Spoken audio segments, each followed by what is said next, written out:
Bueno, buenas tardes a todos y gracias por asistir a este acto sencillo, porque yo creo que lo importante lo llevamos en el recuerdo, en el corazón, en el pensamiento de estos 20 años de aniversario de la creación del Consejo Insular de Aguas, que yo creo que ha significado mucho para la isla, para el desarrollo económico de Tenerife, y que bueno, hoy conmemoramos junto, no en la misma época, pero en situaciones similares al resto de la isla. Me acompaña en esta mesa, presento a Marisa Tejedor Salguero, catedrática de la Universidad de La Laguna. Gracias, Marisa, que como siempre colabora con nosotros en muchas cosas. Agradezco hoy también, como hice en su momento, por la ayuda que nos prestó para que Anaga fuera catalogado como reserva de la biosfera de la UNESCO. Su trabajo nos ayudó mucho. Gracias, Marisa, y hoy también pues nos va a ayudar a entender el ciclo del agua, el valor del suelo, con la disertación que nos va a hacer en el día de hoy.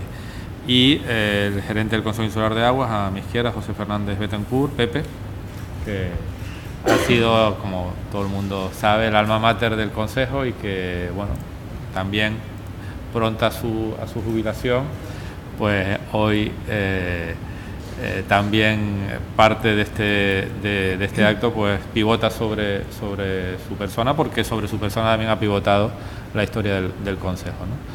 Nos acompañan consejeros insulares de agua del Cabildo, don Alonso Arroyo, que fue consejero de Agricultura y Agua, don José Joaquín Betancourt, también consejero de Agricultura y de Agua en distintas etapas, Pedro Suárez, que también lo fue, y que bueno, pues han tenido un papel en esta institución del Consejo Insular de Aguas, al igual que otros consejeros del Cabildo que de una u otra medida han estado vinculadas al Consejo Insular.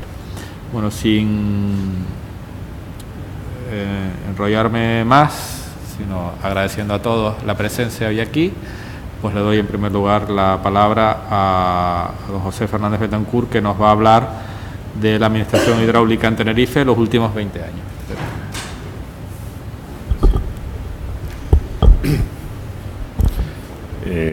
Buenas tardes a todos.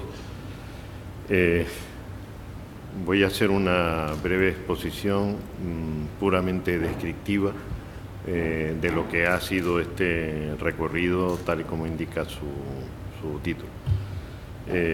Ciñéndonos además al tiempo, procuraré iré rápido, pero a ver si no me olvido los aspectos esenciales. En esta exposición, un primer bloque es asociar el agua, la isla y el marco institucional previo al Consejo Insular de Agua. Hablar del agua en Tenerife es hablar del Cabildo.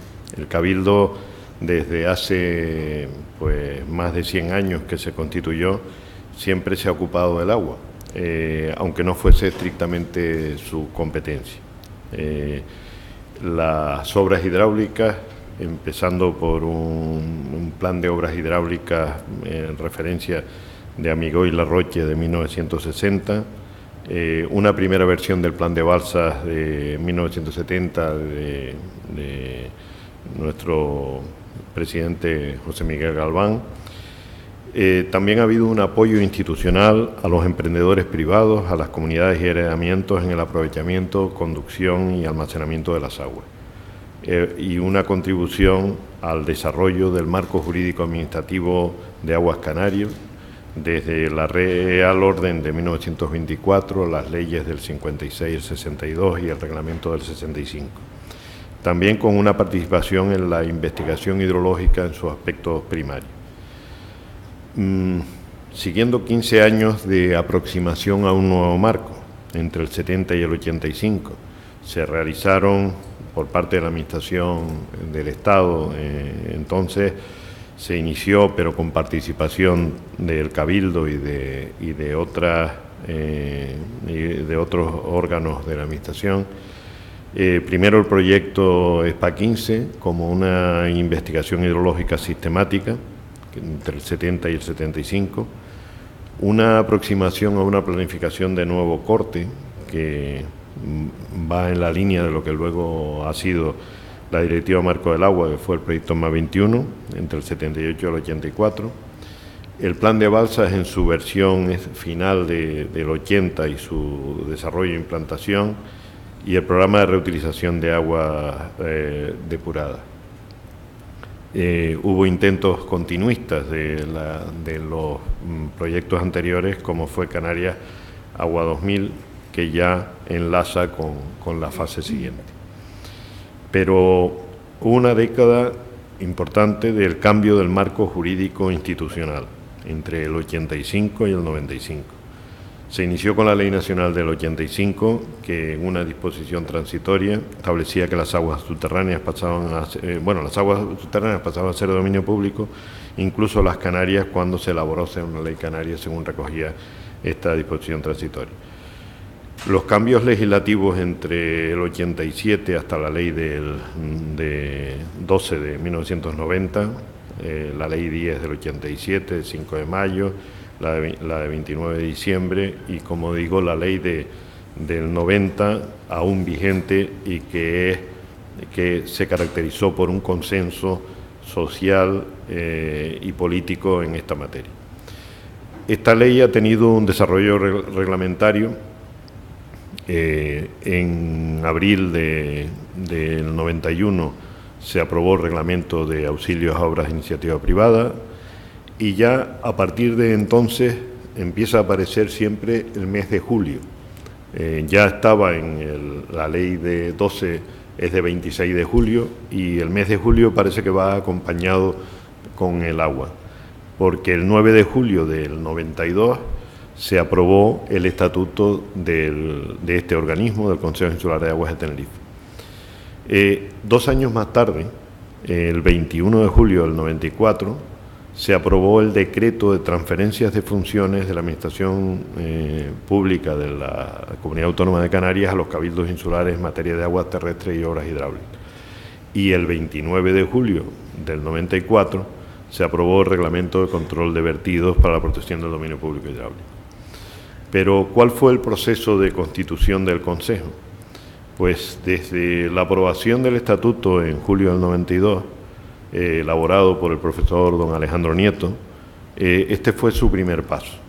Permitió constituir una comisión gestora y llegar a celebrar la primera sesión de la Junta General el 23 de julio del 93 en esta misma sala. Pero este organismo no tenía medios para poder funcionar por sí solo, y aún se cuestionaba la delimitación de competencias entre las administraciones regionales e insulares. Llegar a un acuerdo no fue fácil. El establecimiento de los límites competenciales consumió otro año, hasta el 21 de julio de 2004, y acordar la transferencia efectiva de las competencias y los medios personales, materiales y auxiliares casi otro. El acta de transferencia se firmó el 14 de junio del 95, pero los efectos eran de la fecha de hoy, de 1 de julio del 95, hace 20 años, la fecha que hoy conmemoramos. El recorrido está lleno de anécdotas, pero no voy a referirme a ellos. Pero aparte de lo que sí es importante, quería destacar que consumió muchas energías de las personas que intervinieron en el proceso. Es obligado reconocer la labor realizada por el equipo político y técnico del Cabildo, empezando por los entonces presidente y vicepresidente, don Adán Martín y don Ricardo Melchor, respectivamente, Adolfo Hoyos, que era consejero del Cabildo y que inició esta andadura, acompañado por el equipo administrativo, Alonso Fernández del Castillo, Jesús Bernardo y Filiberto González, y incluso aportaciones técnicas personales mías, ¿no? Que además de la constancia y tesón que se mantuvo en esta pugna, desarrolló un trabajo de gran calidad con el que se pudo superar la resistencia planteada por algunas estructuras del Gobierno regional. Los consejeros miembros de la Comisión Gestora y de la Junta General, que mantuvieron la ilusión por el aún no nato organismo y contribuyeron con sus gestiones, se celebraron 8 sesiones de la Comisión Gestora a que se pudiese alcanzar el final del camino. Algunas personas significadas del Gobierno de Canarias, es importante, creo, recordarlo, el propio don Manuel Hermoso, presidente del Gobierno en ese momento, y doña Ana Oramas, como viceconsejera de Administraciones Públicas, y Rodolfo Núñez, que fue consejero de Obras Públicas. Conseguir vencer a algunos rozamientos que hubo en aquella época no era fácil y ayudaron mucho en este proceso. ¿Cómo se ha organizado? ¿Cuál es la estructura y el funcionamiento del Consejo en estos 20 años? Empezando por los órganos de gobierno, lógicamente. La estructura de los órganos de gobierno colegiados de los consejos insulares de agua no tienen equivalente en la administración pública española. Los representantes de los sectores privados participan en el gobierno con una cuota similar a lo de las instituciones públicas.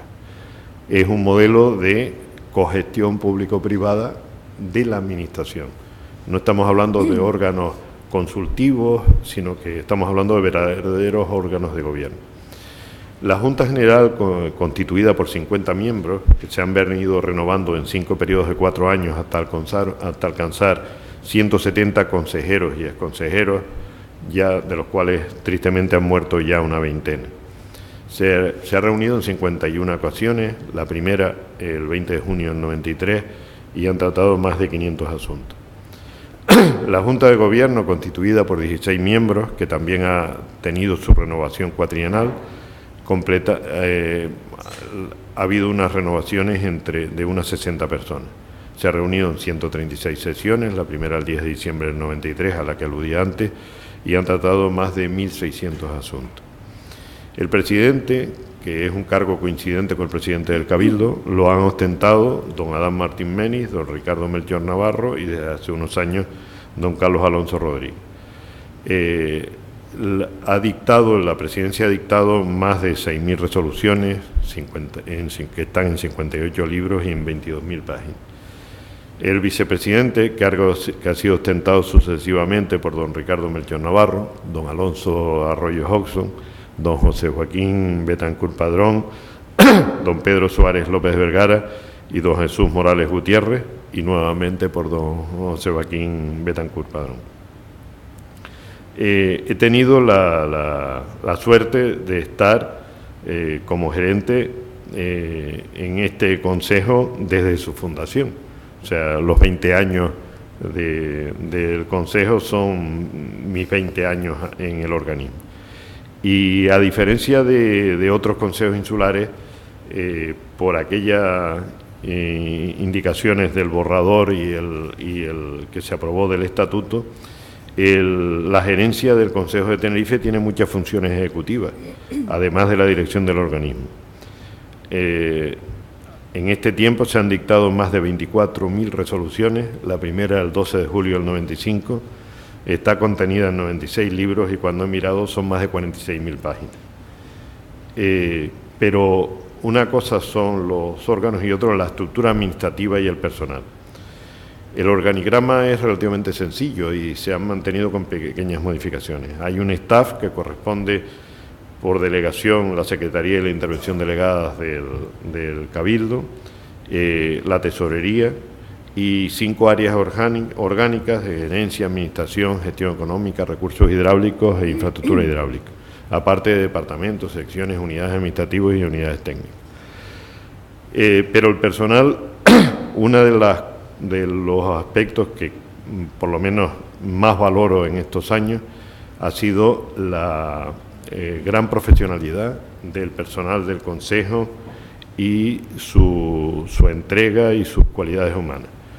En la plantilla que tenemos de 2015 hay 84 plazas, de las cuales 34 son funcionarios y 50 laborales, y hay, por razones de austeridad, nos ha tocado en este tiempo reducirnos en 10 que están sin dotar económicamente. En la vida del Consejo han trabajado en el organismo cerca de 200 personas y la verdad que los que han ido a otras administraciones por cuestiones de comodidad o de promoción mantienen con nosotros una mucha conexión y la verdad que es para estar muy contento. El funcionamiento del Consejo. En estas 2 décadas de actividad se ha consolidado con lo que dice la ley que debe ser el organismo de cuenca de la isla, asumiendo en régimen de descentralización y participación la dirección, ordenación, planificación y gestión unitaria de las aguas en la isla en los términos de la Ley de Aguas de Canarias. En este tiempo, los aspectos más notorios de su labor están desde los más tradicionales tareas de control administrativo, los cauces tanto públicos como privados, inventario, catálogo, toponimia, autorizaciones, concesiones en cauces públicos, pequeños aprovechamientos.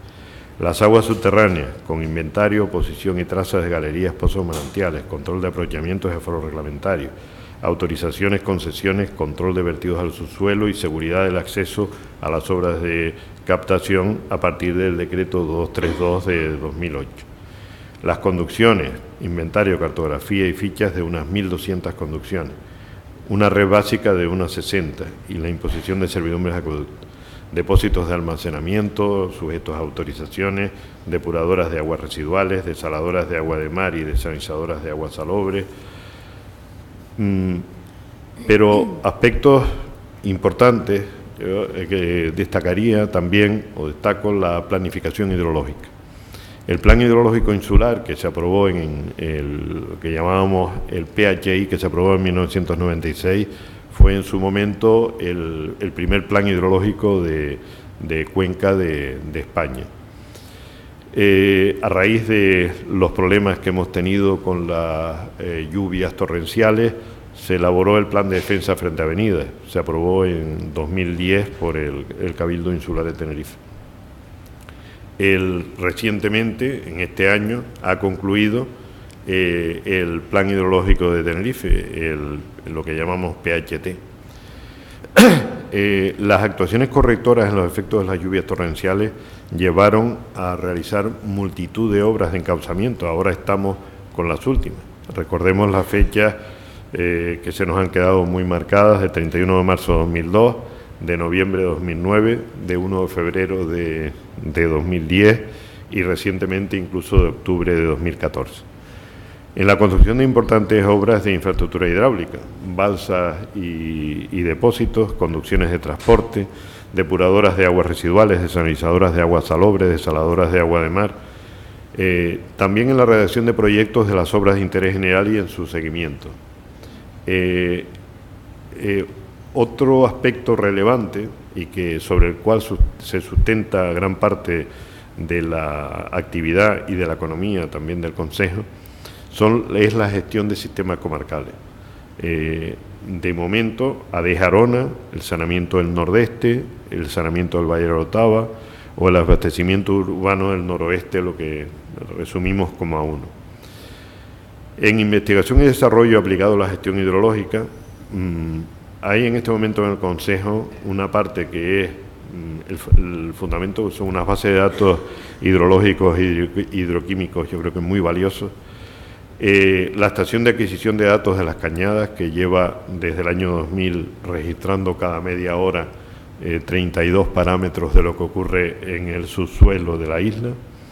La guía metodológica para el cálculo de caudales avenidas, que también ha representado un hito y que ha habido dos versiones, 2003-2009. El modelo matemático de hidrología de superficie es de los más complejos que hay en este momento en España. El modelo de simulación de flujo subterráneo de la isla, los balances hidráulicos de Tenerife, un módulo de gestión de tormentas que nos permite hacer seguimientos de la evolución de las tormentas, la publicación de libros monográficos. Recientemente se ha publicado La nube, el pino y la otra lluvia, que es un documento muy valioso de nuestro compañero Braojo. El impulso para la implantación de un sistema automático de información hidrológica de Tenerife. En la península se le reconoce por las siglas SAI. Estamos en la línea para poder contar con este sistema. Recientemente el impulso para la implantación del radar meteorológico de Cruz de Gala, que ya formalizado el convenio debe ser una realidad próxima, y participando en congresos, jornadas y proyectos, tanto regionales como nacionales e internacionales. Un hito importante fue el de IGUA, EFICI en 2003, participando en los de IDA, en la Asociación Internacional de Desalación, las jornadas de Ingeniería del Agua o en proyectos Interreg. En la colaboración interadministrativa con la Administración General del Estado, especialmente con lo que ahora conocemos como Magrama, la Administración Autonómica, las distintas consejerías, las distintas áreas del Cabildo, los ayuntamientos y otros consejos insulares. Esta exposición descriptiva y un tanto prosaica, lo que pretende de todas formas es hacer una pincelada de lo que han sido estos 20 años. Y este bagaje ha llevado a que yo creo que el Consejo está considerado tanto en Canarias como en otros archipiélagos, ahí están algunas referencias de UNESCO, como el principal referente de administración hidrológica insular, por lo que todos los que hemos participado en su funcionamiento y gestión durante estos 20 años nos sentimos muy, muy orgullosos.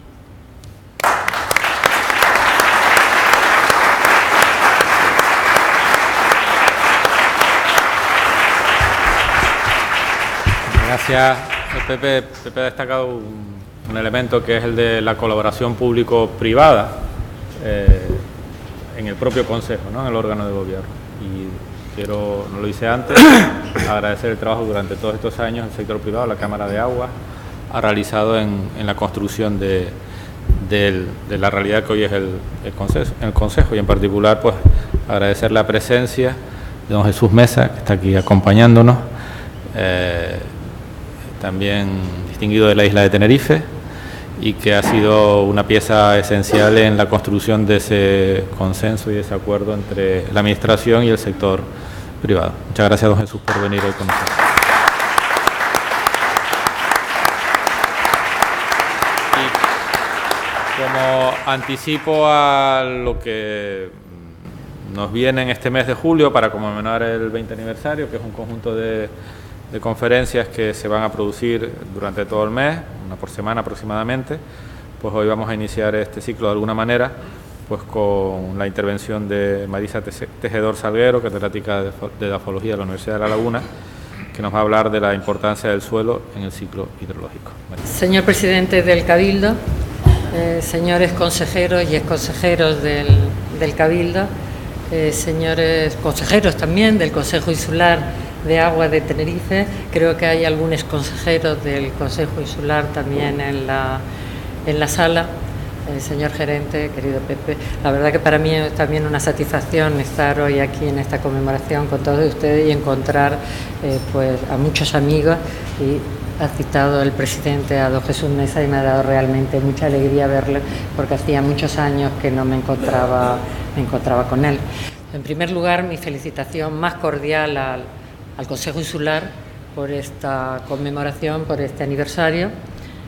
En estos 20 años, la verdad que hemos conocido mucho mejor la situación hidrológica de nuestra isla gracias al trabajo del Consejo.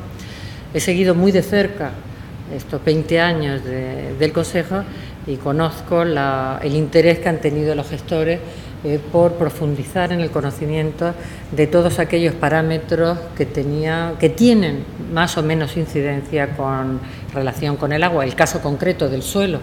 Han realizado estudios sobre la capacidad de infiltración de agua del suelo, sobre el almacenamiento, la posibilidad de almacenamiento del agua en el suelo, datos que han utilizado, entre otras cosas, han servido para elaborar, entre otros muchos datos, el modelo de hidrología de superficie, que ha sido de interés también para el plan hidrológico y el plan de defensa contra las avenidas. Bien, el suelo y el agua, como todos ustedes saben, son componentes importantes del ecosistema y son la base de la producción vegetal.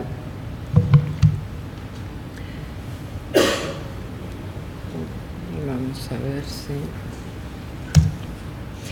El suelo tiene una gran cantidad de funciones ecológicas y no ecológicas, y muchas de ellas tienen relación con el agua. El hecho, por ejemplo, de la producción de biomasa, o el hecho de que el suelo sea el hábitat de una gran cantidad de organismos. Pero la relación más estrecha que tiene el suelo con el agua es debido al hecho de que el suelo es regulador de los flujos hidrológicos, tiene capacidad de almacenamiento de agua, actúa como filtro de contaminantes que llegan al suelo, muchos de ellos a través del agua, controla la transmisión del agua hacia las zonas profundas y las pérdidas de agua por escorrentía. En el tiempo que me han asignado los organizadores para esta charla, que es entre 20 y 25 minutos, les voy a poner algunos ejemplos de la relación del suelo con el agua, y en concreto voy a hablar de la capacidad de infiltración del agua en el suelo, teniendo en cuenta la gran importancia que tiene la infiltración con relación a los procesos erosivos. Veremos la influencia que tiene la tipología de suelo en la capacidad de infiltración, y veremos cómo esa capacidad de infiltración de agua en el suelo puede verse modificada por el manejo de la superficie del suelo. Pondré 3 ejemplos: cambio de cobertura vegetal, incendios y los sistemas agrícolas. Un recordatorio rapidísimo del ciclo hidrológico en lo que respecta a la parte de suelo.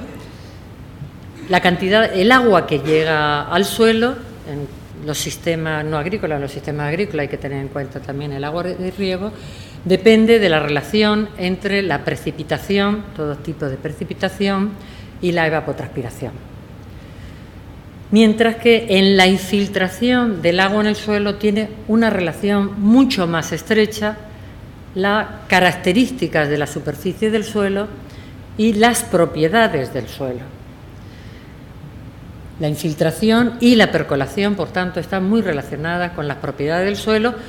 Cuando la cantidad de agua que llega al suelo supera la capacidad de infiltración, se produce escorrentía, es decir, flujo de agua por la superficie del terreno, con pérdida no solamente de agua, sino también de suelo. Por tanto, es muy importante la infiltración. Poca infiltración en el suelo implica mayor erosión hídrica, implica mayor riesgo de inundaciones e implica mayor contaminación de embalses. Bien, vamos a ver la influencia que tienen los distintos tipos de suelo en esta propiedad tan importante que es la capacidad de infiltración de agua. Para ello, la isla de Tenerife es un auténtico laboratorio por la gran variabilidad de suelos que existen. Basta simplemente con subir un poco en altitud o cambiar la orientación de la vertiente para encontrarnos un suelo distinto. Esto es consecuencia de la gran variabilidad de factores ambientales.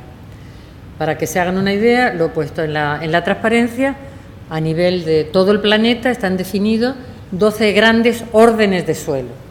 Pues bien, de esos 12 grandes órdenes de suelo hay 9 identificados en la isla de Tenerife, en una superficie realmente pequeña. Hay que pensar que para ver 2 suelos distintos en el continente, con frecuencia hay que recorrer incluso cientos de kilómetros, y en Tenerife simplemente subir en altitud o cambiar la orientación de la vertiente. Eso, insisto, es un laboratorio fantástico para este tipo de suelo, este tipo de estudios. Tienen ahí ejemplos, fotografías de algunos de los suelos variados que existen en nuestra isla. Cada uno de esos suelos tienen propiedades distintas, propiedades físico-químicas y mineralógicas distintas, que hacen que su capacidad de infiltración sea también muy distinta y que hace que la erosionabilidad sea también muy distinta. Únicamente un pequeño flash para comentar cuáles son las propiedades que están más relacionadas con la infiltración del agua en el suelo. Sin lugar a duda es la porosidad. La porosidad del suelo corresponde a los huecos que se forman en el suelo cuando se unen las partículas elementales y forman unos agregados. Entre unos agregados y otros se forman huecos que son la porosidad. A través de esos poros pasa el agua o pasa el aire, dependiendo de las condiciones de humedad. Esa porosidad está, por tanto, muy relacionada con la estructura del suelo y con la materia orgánica y, como acabo de decir, con la formación de agregados. También en la porosidad va a influir mucho la textura. No es lo mismo que el suelo sea arcilloso, que sea arenoso o que sea limoso. La capacidad de infiltración va a ser, por tanto, muy distinta. En la parte inferior de esa diapositiva tienen 2 fotos que corresponden a 2 láminas delgadas, láminas al microscopio óptico, de 2 suelos el suelo de la derecha es un suelo con mala porosidad, no tiene huecos, mientras que el suelo de la izquierda tiene, pues, ver la parte marroncita, de aquí es que no puedo señalar, bueno, luego me acercaré, no me llega el puntero. La parte marroncita son los agregados que les comentaba, y entre esos agregados marroncitos hay unas canalizaciones blancas, que es la porosidad por donde pasa el agua. Pero es importante no solamente que haya materia orgánica, que haya agregado, que haya una buena estructura, sino es fundamental también que esos agregados sean estables. Es decir, un suelo puede tener una estructura razonable, una porosidad razonable, pero con agregados muy inestables. ¿Qué quiere decir esto? Que desde el momento que empiezan a actuar agentes externos, concretamente la lluvia, si los agregados no son estables, se rompen, se destruyen esos agregados, que es lo que ven en la gráfica inferior. Se destruyen los agregados, con la lluvia salpican las partículas elementales y se forman una costra en la superficie del suelo que es impermeable. Una costra de sellado que es impermeable, por tanto, las lluvias que vienen a continuación no entran en el suelo y fluyen por la superficie. En consecuencia, y a lo que iba, propiedades importantes para la capacidad de infiltración del agua en el suelo: contenido en materia orgánica, porcentaje de agregados del suelo y, fundamentalmente, la estabilidad de esos agregados frente a los agentes externos. Veamos qué es lo que ocurre con los suelos de Tenerife. Les he puesto aquí dos extremos de suelo, un aridisol y un andisol. El aridisol, el suelo de la izquierda, tiene una textura arcillosa, pobre en materia orgánica, tiene muy pocos agregados, y no solamente tiene pocos agregados, sino que son muy inestables. En consecuencia, la capacidad de infiltrar agua que tiene ese suelo es baja. Les he puesto un valor inferior a 20 milímetros hora, pero hemos encontrado suelos en el sur que la capacidad de infiltración de agua es inferior incluso a 5 milímetros hora. Por tanto, son suelos de una alta erosionabilidad, mientras que el suelo de la derecha, el andisol, es justo todo lo contrario. Textura equilibrada, mucha materia orgánica, muchos agregados, pero sobre todo agregados de una gran estabilidad. En consecuencia, la capacidad que tienen esos suelos de que infiltre agua es muy elevada y, por tanto, son suelos con una baja erosionabilidad. En la gráfica inferior que les he puesto, tienen por una parte la cantidad de agua que se infiltra en unidad de tiempo de lluvia. Observen que en la línea continua, que corresponde al suelo superior de la derecha, aún después de una lluvia de 80 minutos, ese suelo sigue infiltrando agua, mientras que en el suelo de la izquierda, a los 2 minutos de haber empezado la lluvia, ya no es capaz de absorber agua y, en consecuencia, se produce erosión.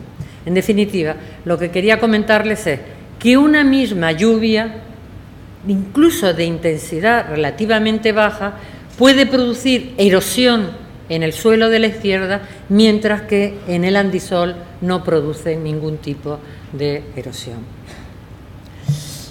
Veamos ahora cómo el cambio, el manejo de la cobertura del suelo puede afectar a esta propiedad, a la capacidad de infiltración de agua en el suelo. Y voy a empezar con un ejemplo de cambio de cobertura vegetal en la isla de Tenerife, en el norte de la isla. Son muchos los ejemplos que tenemos, voy a poner uno en concreto. Una zona de vegetación natural de monte verde, que fue talada, el monte verde, y sustituido por pinar, una parte, y otras zonas muy cercanas a la de monte verde, dedicadas al cultivo originalmente y luego abandonadas, y están en este momento con herbáceas. Fíjense en la gráfica superior izquierda las 3 propiedades que les he comentado de los suelos importantes relacionadas con la infiltración: contenido de carbono, es decir, materia orgánica, porcentaje de agregado y estabilidad del suelo. Mientras que en el suelo con vegetación natural de Monteverde, las propiedades, estos valores son muy altos, como en el caso del pinar han disminuido y en el caso del suelo con herbácea han disminuido aún más. Es decir, esta reducción en el contenido de materia orgánica, regación y estabilidad del suelo se traduce, como pueden ver en la otra gráfica, en la reducción importante de la capacidad de infiltración de agua en el suelo.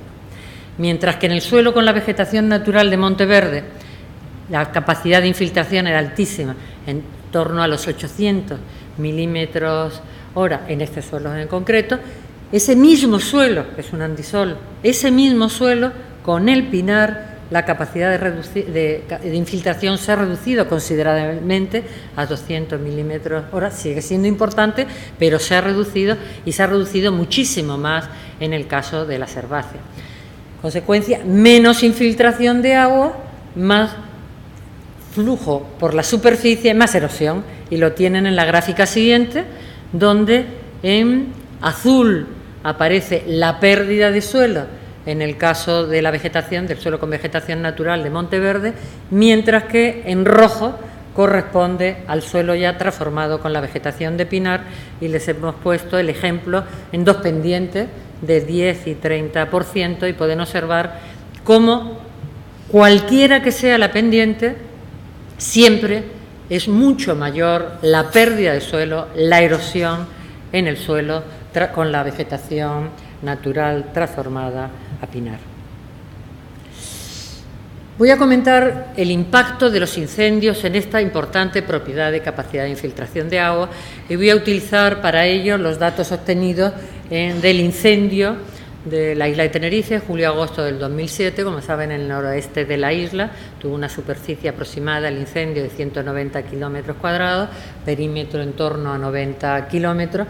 La vegetación de todo el interior pues era variada, había falla el brezal, había pinar y había también zonas cultivadas. Volvemos a las tres propiedades que comentaba hace un momento: materia orgánica, agregación y estabilidad del suelo. En azul, en la parte superior, en la gráfica superior, tienen los valores de estas propiedades en el suelo natural, y en rojo en el suelo quemado. Hay una disminución considerable en el contenido de materia orgánica, disminución de los agregados, disminución de la estabilidad del suelo, lo que se traduce automáticamente en una reducción de la tasa de infiltración en los suelos quemados y, en consecuencia, una erosión enorme en los suelos quemados frente a los suelos naturales. Tienen en la gráfica inferior derecha, en azul, la pérdida de suelo en el caso de los suelos naturales no quemados, y en rojo en los suelos quemados. Fíjense, hemos puesto pendientes de 10 y 50%, la erosión es tremenda en los suelos quemados. De aquí la importancia de realizar acciones después de un incendio y antes de que empiecen las lluvias. Es muy importante hacer un control del suelo. Pero es que además los incendios tienen impacto negativo no solamente en los suelos, sino también y mucho en la calidad de las aguas.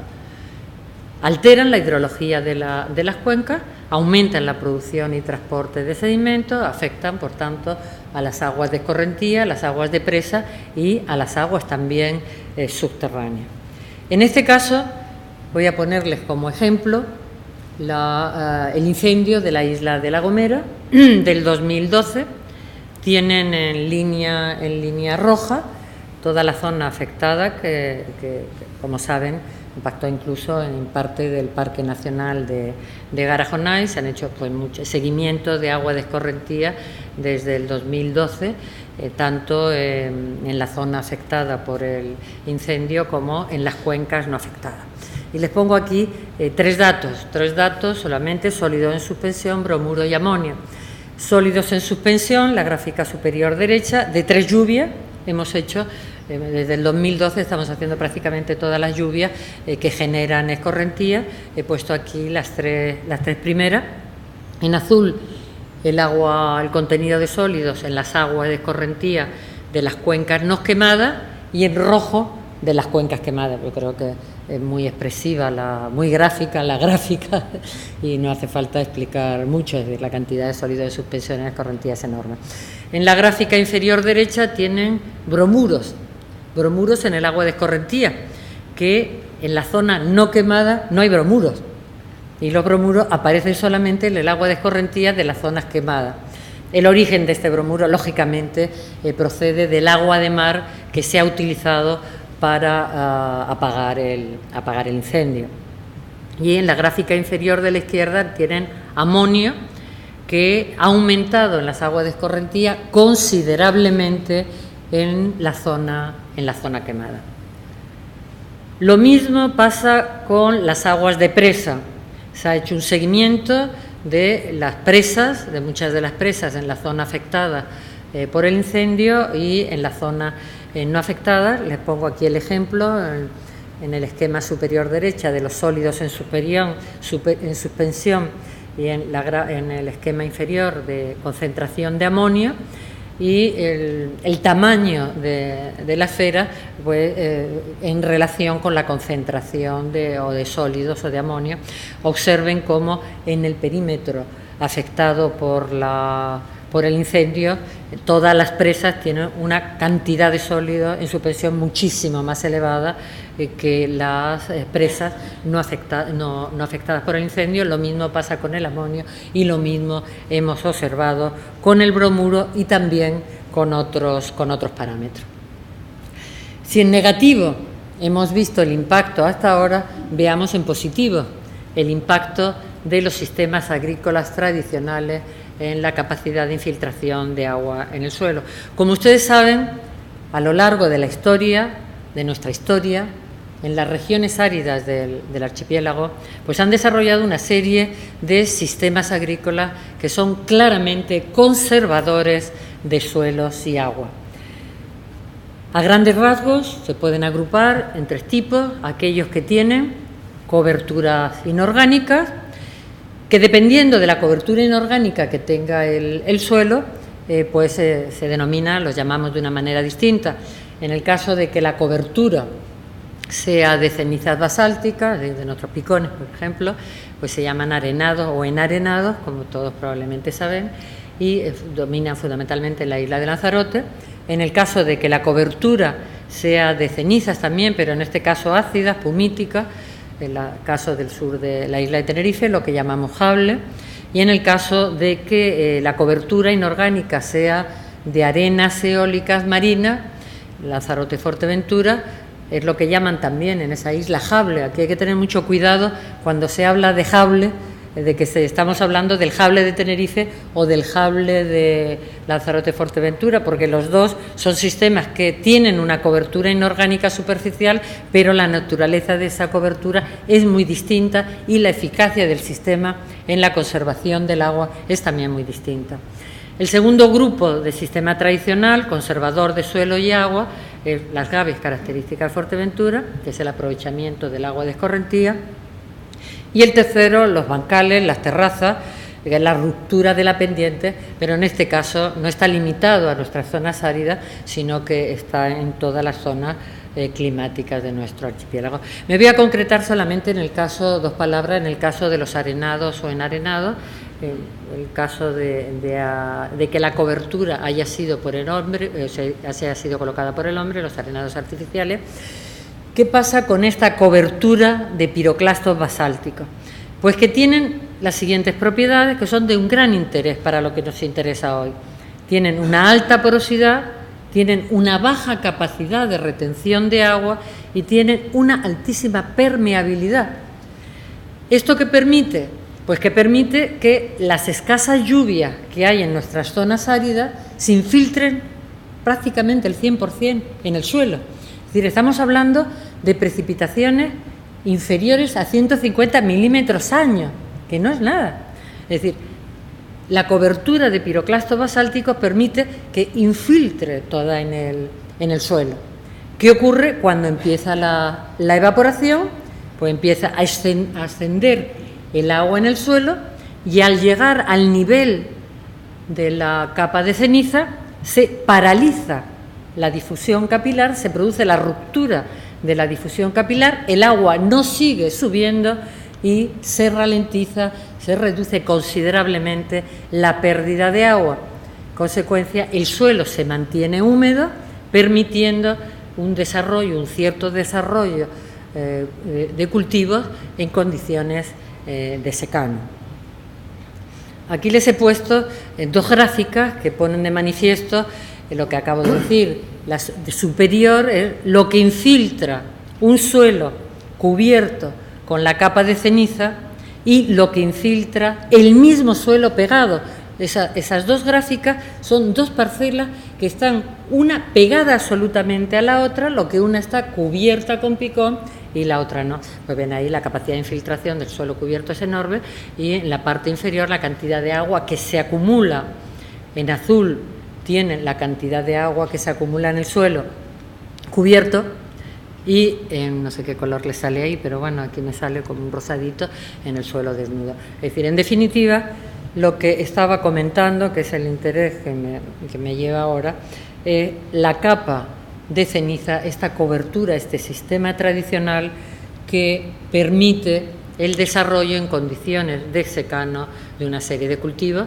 Les he puesto 3, maíz, cebolla y esto parece que es lenteja. Pero es que además estos sistemas conservadores, insisto, de suelo y agua son rehabilitadores de suelo salino. Los dos procesos de degradación más importantes que tenemos en el archipiélago canario son la erosión y la salinización y solidificación de los suelos, que son o bien de origen natural o bien la mayor parte de ellos inducidos por unas condiciones de riego inadecuadas. ¿Qué se dice que un suelo es salino? Un suelo se dice que es salino cuando tiene una concentración de sales tales que se reduce el desarrollo vegetativo hasta tal punto de que la planta no sale, es decir, no solamente muere la que están, sino que no sale. El parámetro que se utiliza para definir la salinidad de un suelo es lo que llamamos la conductividad eléctrica y cuando ese valor supera el valor de 4 decisiemens metros, pues es cuando empiezan problemas ya, sobre todo en plantas no adaptadas a un estrés salino. En esa gráfica les he puesto pues las 7 fincas donde en azul tienen concentración de sales, ese valor de salinidad, en la capa arable del suelo cubierto con picón y en rojo, en cada uno de los casos, en rojo la concentración de sales en el suelo de al lado sin estar cubierto. Como pueden observar, en las 7 fincas, en los suelos cubiertos con la ceniza, la concentración de sales es inferior, ese parámetro inferior a 4 decisiemens, es decir, que no tiene problema de salinidad, mientras que en las parcelas pegadas, absolutamente pegadas, la concentración de sales, pues ya ven los valores de rojo que están absolutamente disparados, que ahí no se puede cultivar absolutamente nada. Claro, me pueden decir, de acuerdo, pero ¿cuánto tiempo llevan esa cobertura cubriendo esos suelos que están lavados?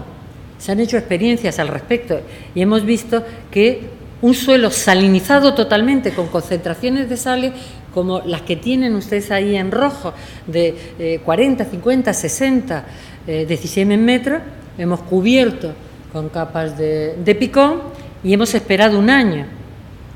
En el caso de que ese año la pluviometría haya sido dentro de la normalidad de la zona, estoy hablando del orden de 150 milímetros, que no es nada, al año siguiente la concentración de sales ha bajado en la capa arable por debajo de los 4 decisiemens metros y por eso ya se puede cultivar. De hecho, muchos agricultores en Lanzarote, cuando le preguntamos, bueno, ¿cuánto tiempo desde que cubren el suelo pueden empezar a cultivar? Dicen, si el año viene bueno, al año debe haberlos cubierto.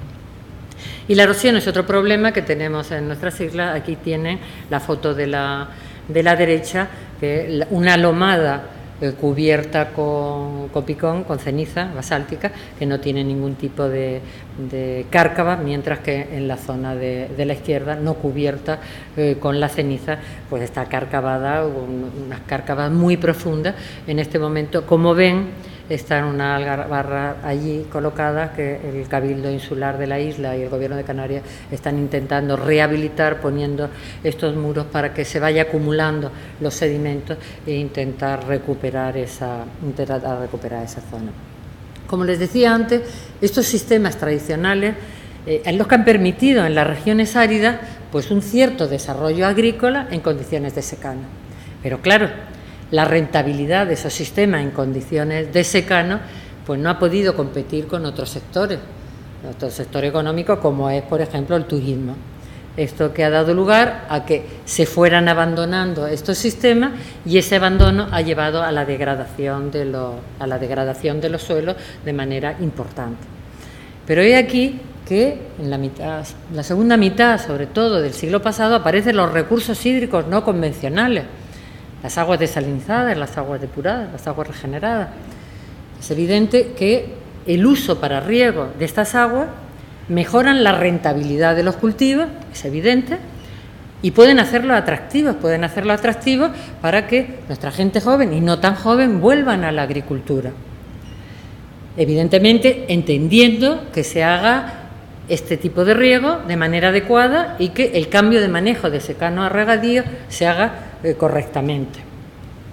Les he puesto en esta transparencia, en esa tabla, en la parte superior, ventajas y desventajas, ventaja e inconveniente del riego con agua depurada en un suelo normal y en un suelo cubierto con cenizas basálticas. Ventaja, pues evidentemente mejora la producción cualitativa y cuantitativamente. Si en secano hay una cosecha, con depurada, pues en Lanzarote, por ejemplo, pues hay dos y pico cosechas. Pues, ¿por qué? Porque estamos añadiendo agua y además el agua viene con nutrientes, es decir, es una fertilización interesante. Ahora bien, de no utilizarse correctamente, tiene inconvenientes importantes. Inconvenientes, les he puesto ahí 3. Riesgo sanitario. Es decir, claro que tiene riesgo sanitario si no se hace correctamente. Hemos visto en algún caso, y no, señor presidente, no en la isla de Tenerife, hemos visto regar con agua depurada secundaria lechuga con aspersión, lo que es una auténtica barbaridad. Es una auténtica barbaridad. Pero es que además de utilizarlo incorrectamente, hay un aumento de salinidad en el suelo, aumento de boro, es decir, una degradación del suelo con independencia de los riesgos sanitarios que puede haber. Ventajas del uso del riego con agua depurada, además con la cobertura de piroclastos, pues que evita la dispersión de los patógenos y además reduce la necesidad del riego. Les he puesto en la transparencia un esquema, la parte de la izquierda es un esquema del riego, en el caso de Lanzarote, el riego de batata, y en la derecha una imagen real de él. En definitiva, la producción, el desarrollo de las regiones áridas de nuestro archipiélago pasa claramente por el uso de estas aguas, por el uso de las aguas depuradas. Tenemos que tenerlo bien claro. Pasa por el uso de esas aguas, pero siempre y cuando lo hagamos correctamente en cuanto a la calidad y al manejo, que no es tan complicado hacerlo. Y voy a terminar ya con una reflexión comentándole que a nivel mundial, a través de la historia, por intervención humana, se han perdido del orden de 2.000 millones de hectáreas de suelo por intervención humana. Y en este momento satisfacen las necesidades alimentarias de toda la población del planeta en torno a 1.500 millones de hectáreas. Es decir, se está degradando el suelo a un ritmo preocupante, a un ritmo creciente y alarmante. Por eso, Naciones Unidas ha declarado el año 2015 como Año Internacional de los Suelos. La intención de Naciones Unidas es concienciar sobre la importancia que tiene el suelo para la vida humana, para la seguridad alimentaria, el papel que tiene el suelo en la mitigación del cambio climático, en la reducción de la pobreza, en el desarrollo sostenible y un largo etcétera. Naciones Unidas lo que pretende, declarando este año, Año Internacional de los suelos, hacer una llamada de atención para recordarnos la responsabilidad que tenemos todos con las generaciones futuras de dejarles en las mejores condiciones posibles un recurso natural no renovable a escala humana como es el suelo y que es fundamental para la supervivencia de la humanidad. Y termino agradeciendo al Cabildo Insular de Tenerife, al Consejo Insular, a mi querido amigo José Joaquín, por haberme invitado a estar hoy con ustedes.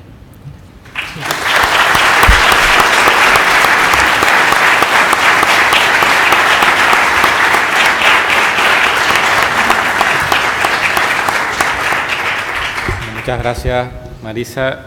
Y tras la intervención de Marisa Tejedor, sí quería aprovechar, bueno, teniendo como testigo el fresco de Aguiar y la referencia que siempre solemos emplear del alumbramiento del agua en galería, que aparece en el lado izquierdo del fresco, y bueno, y para conmemorar este 20 aniversario del Consejo, que yo creo que ese pivote importante para la transición del mundo de agua, sí lanzar o dar un mensaje hoy de equilibrio, consenso y progreso.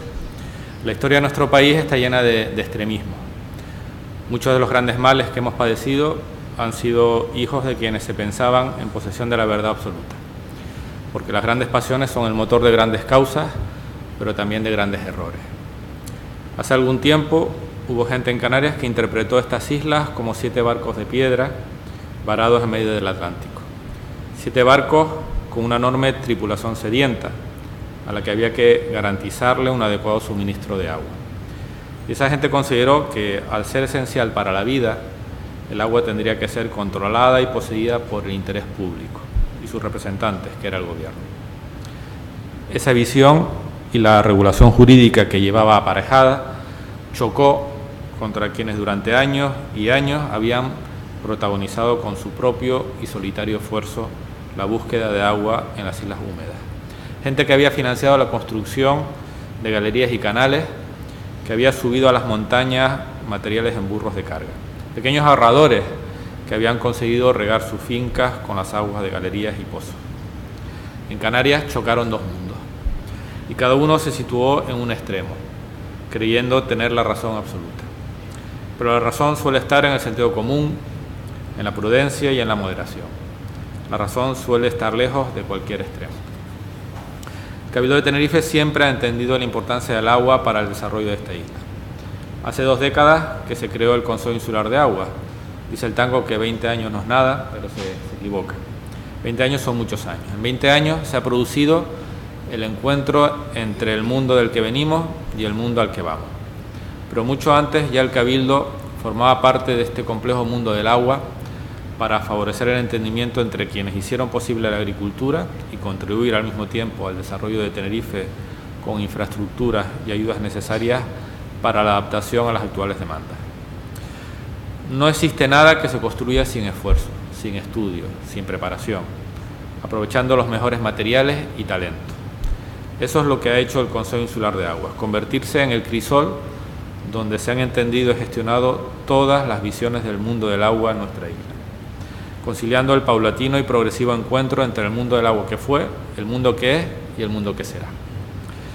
La solución a nuestros problemas de futuro no está en las aguas de naciente que podamos seguir aprovechando con una utilización responsable y científica del recurso de las galerías, permitiendo la recarga de los acuíferos y siguiendo las determinaciones del Plan Hidrológico Insular. La solución está en la obtención complementaria de importantes caudales de agua a través de procesos de desalación. Y está en el uso responsable de las aguas de consumo humano, tratadas para su reutilización o para evitar su impacto en el medio ambiente. Hemos hecho muchísimo en el terreno del uso de las aguas en Tenerife. Lo hizo primero la iniciativa privada, los propietarios de galerías y pozos que conocían a la perfección las entrañas de esta tierra, los agricultores que cuando no existía administración y no se invertía en el agua, fueron capaces de poner en pie un sistema de distribución de ese recurso por toda nuestra isla, creando un mercado eficiente que funcionó perfectamente durante muchos años. Y lo hizo después el Cabildo de Tenerife, creando infraestructuras de almacenamiento para aguas de naciente que de otra manera se habrían perdido por los barrancos, invirtiendo en la obtención de agua a través de procesos de desalación y depuración. Lo ha hecho trabajando en obras hidráulicas por toda la isla, en la prevención de avenidas, en el saneamiento y preparación de barrancos y en la elaboración de un complejo y riguroso plan hidrológico de Tenerife, que hemos aprobado este mismo año después de muchísimo trabajo. Y sobre todo lo ha hecho el Cabildo apostando por entender que no se puede construir el futuro si no se hace sobre los pilares del pasado, que lo mejor del mañana también está hecho de lo mejor del ayer. Paralelamente hemos intentado explicar que todo cambia, que quien se niega a evolucionar acaba extinguiéndose, que los extremos son malos, pero los dos, y que tan equivocados estuvieron los que quisieron fabricar una nueva realidad en el mundo de las aguas canarias, cargada de buenas intenciones, pero sin reconocer el pasado, como quienes quieren que las mismas reglas y estructuras del pasado sigan vigentes, en un presente y en un futuro para el que ya esas reglas no valen. Somos más de 1 millón de personas en esta maravillosa isla y tenemos 5 millones de visitantes cada año. Todo tiene que cambiar para que nada cambie, para que nuestra isla siga siendo un lugar en el que merece la pena vivir. Desde la protección del paisaje y del medio ambiente hasta el uso del suelo o la obtención del agua o la energía. Todo tiene que adaptarse a una nueva realidad en la que debemos hacer posible la coexistencia de los legítimos intereses privados con los no menos legítimos intereses públicos. En ese equilibrio está la verdadera alianza del progreso. En esa sinergia que aprovecha lo mejor de cada uno de nosotros están las bases de un desarrollo sólido y próspero. Este Cabildo ha planteado un pacto para construir un futuro mejor partiendo de la alianza con el poderoso y eficiente mundo de las aguas tinerfeñas, que fue protagonista de nuestro pasado y que tiene que cumplir un papel en el futuro. ¿El mismo papel de siempre? No, sin duda que no, pero uno muy importante. Lo hemos hecho con la herramienta del Consejo Insular de Agua, oyendo sus opiniones, considerando sus argumentos sin extremismo, desde la moderación y la prudencia, pero también desde la firmeza y la exigencia de responder a las necesidades de nuestros miles de ciudadanos. Creo que vamos por el buen camino. 20 años de vida del Consejo Insular de Agua son la mejor prueba de que lo hemos conseguido. Como siempre, como las mejores familias, hay flecos pendientes.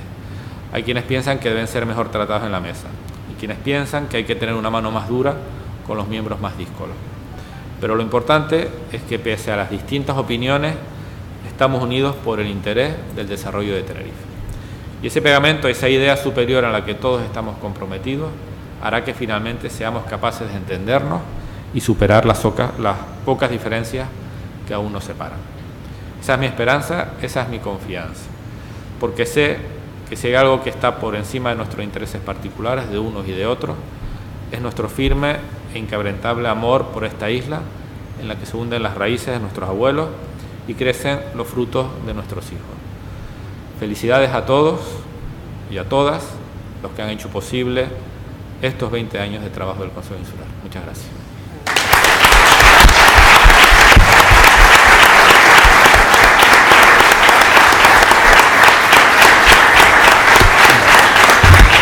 Muchas gracias a todos por este esfuerzo, también a los trabajadores del Consejo, muchos de ellos hoy nos acompañan, no los 80 y tantos que tenemos, pero sí muchos de ellos, y ahora ofrecemos a todos un brindis aquí en el salón anexo al Salón Noble del Cabildo. Muchas gracias.